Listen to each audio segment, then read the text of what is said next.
Okay, welcome back to my challenge run of the Morrowind mod Tamriel Rebuilt, where I had to come to Tamriel Rebuilt with limited supplies.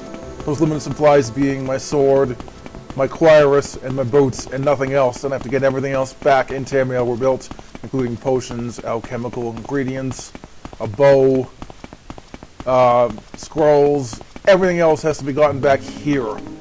We're exploring the city of Necrom, but more specifically, we're exploring around Necrom. We're going to start dungeon crawling in this particular episode, something we're going to be doing a lot, but I wanted to get ready for it first. And we're going to definitely need night items. We're going into an ancestral tomb, people, for the first time in the LP. These places are kind of dangerous. I think I can handle it. I'm going to save just in case I am totally wrong about that. We're going to these places to get weapons so we can sell later on to make some money. Skeletons do have weapons, and the weapons aren't exactly the best weapons, but they're better than nothing. That door is trapped, so you know what we do with trapped doors? We use telekinesis. Something I learned from Interactive Morrowind by Variax.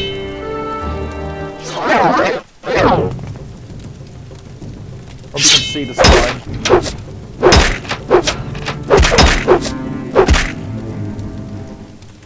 Okay, that guy had a silver claymore, so we're going to sell that later on.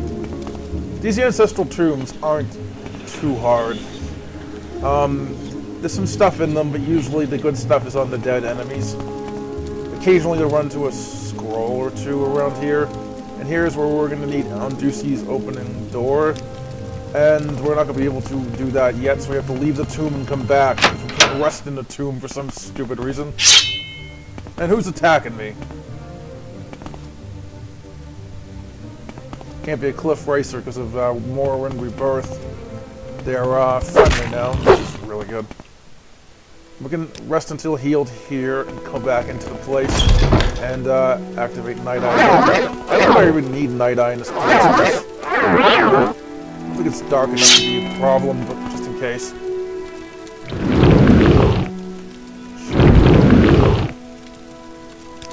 Screw that door. We're getting enough weapons for this place. I'm not going to rest again outside because that's just... Well, I'll do it, but it's kind of annoying to have to do this over and over and over again, especially when you screw up opening a locked door. Okay, it's opened. What's in here? Oh, it's the same place as the other area. And there's nothing good in here. No, this was a disaster. There's nothing good in here. There's another ancestral tomb we'll come to later on, which has a lich in it. We're not quite ready for that yet. I want to be at a higher level for that one. There's another dungeon around here, / ancestral tomb. I think it's an ancestral tomb, but getting there is a bit tricky. We're going to go to there now. It's near Necrom, but not nearly as close to Necrom as that dungeon was we just went to. Now, that dungeon got us some good weapons to sell later on. I know I probably won't make lots of money by selling those weapons, but everything counts, and you can see my character can carry a lot. So, yeah. It doesn't really matter that it's not really worth much as a weapon, it just matters that we can sell it later. And if we sell a lot of weapons later by going into 4 or 5 dungeons, then yeah, it does matter. They may not be great weapons, but they'll give us some money, and money is good, because in this game, money is actually useful. There are reasons to have money, like quick travel, which is so much more useful for an LP than a playthrough where I don't have to rush things. Well, in LP, I've got to rush things, because I have to do 15-minute videos. If I was playing this off camera, I'd do everything slowly and follow the road. So even if it took 45 minutes, I'd do it to go from town to town. But with this, I can't do that because,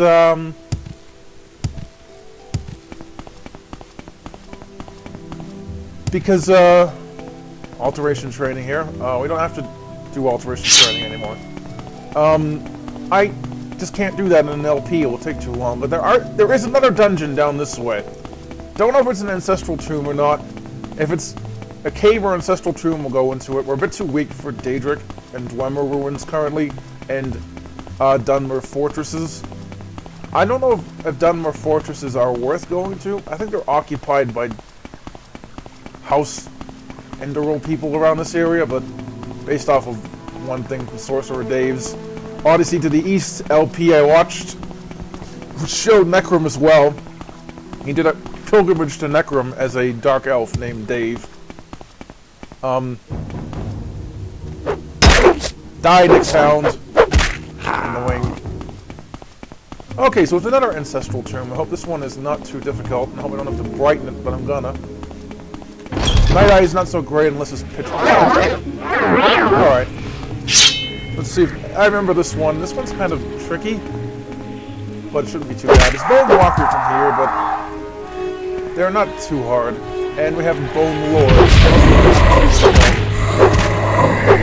The skeletons are much worse than the bone lords, but they also have the good loot. Pick that weapon up so we can sell it later on. We have these urns, but the urns aren't worth it. What is worth it are these spell scrolls. Take them. You might need them later on, I don't know. That's the thing about these places. They do have good loot in them, but they're kind of hard to get to. And the loot's kind of rare in these dungeons, but these particular kinds of dungeons. These dungeons don't have good loot in particular, I don't think. So is this... all of this dungeon is just this area here, which is kind of a letdown. It's just one room long. And the only good loot in this area is one skeleton with a weapon. Don't bother checking these urns. They all have bone meal in them, and there's no reason to check them.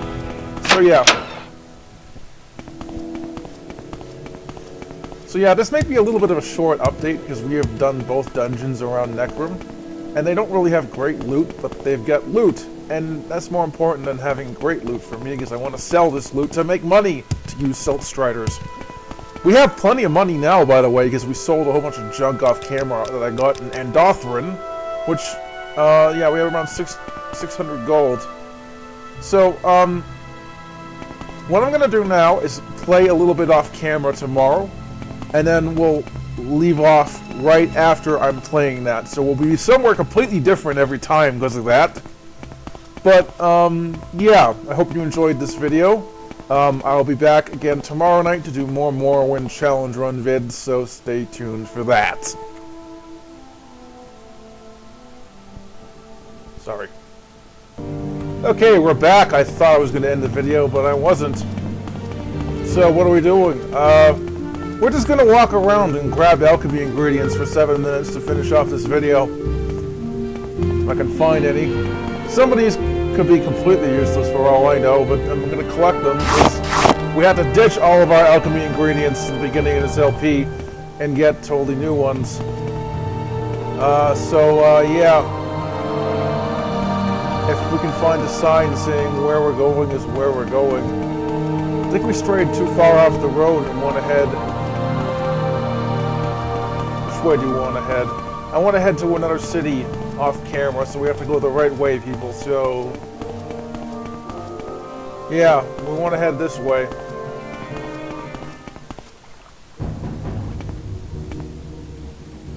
So, yeah, we got an Aelid coming up.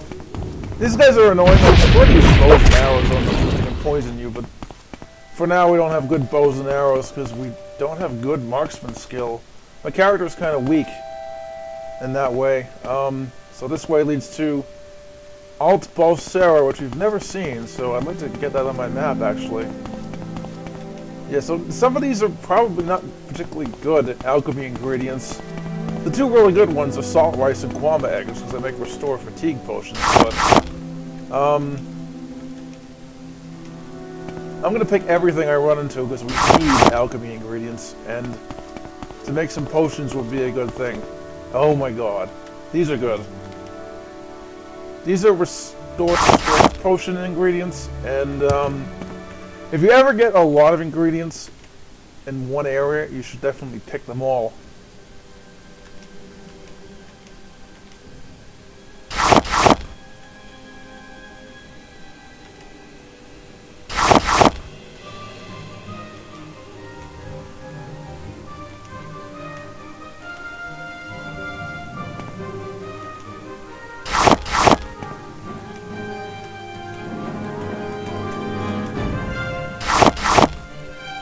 So yeah, that's kind of important that you do that. When you get this mod is filled with big clumps of alchemy ingredients that are found like all over the place. There's big farms of alchemy ingredients, and you can farm a ton here. It's actually better for alchemy than normal Morrowind to do that. So we want to head towards, I'd say Helnem is a good place to. That's Larsus. Salin. Sitter.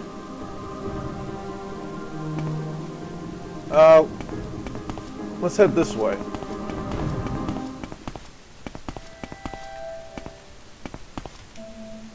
Yeah, Wickweed's good to get, because that allows you to make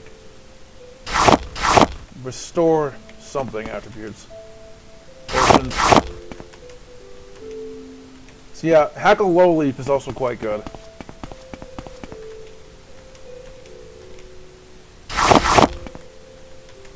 So I'm just collecting everything I run into in case it's good later on. I don't even know which is good and what isn't, honestly.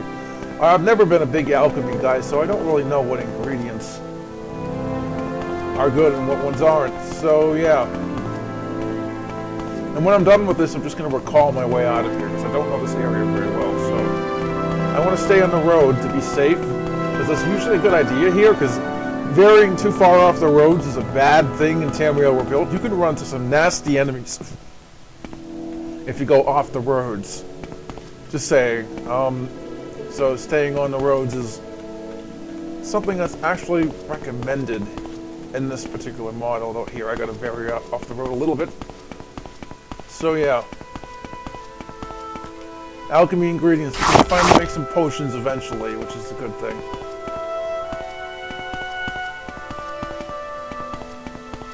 I don't know why that tree is blocking it. The road, anyway. But, just gonna save just in case there is a nasty enemy on the road coming up or something. I mean, who knows? But yeah.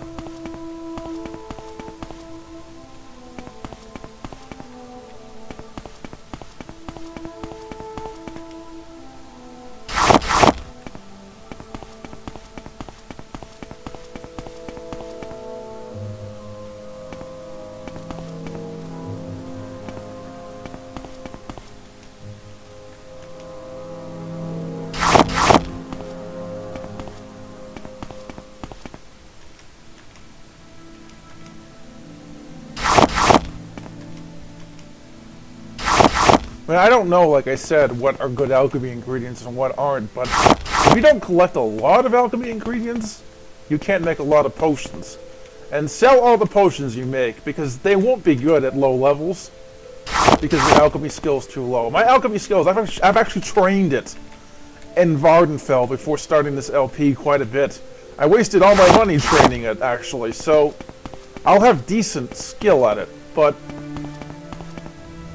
here's a Telvanni town. It's the first time we've seen a Telvanni town in this challenge run playthrough. Not that I care. I don't like the Telvanni. I don't want to be joining them. Bob the Fat Smelly Nord has joined the Imperial cult for a reason. He doesn't like Dark Elves. He's a Nord. Nords and Dark Elves, they don't get along. So no, he's not a big fan of Dark Elves, so he won't be joining House Telvanni or any other great houses here, so yeah. Ignore the fact I joined House Redoran off camera, that doesn't really count. Not to me. So yeah, that's the end of this video, people. I'll be back in tomorrow night to do the next video, so stay tuned for that.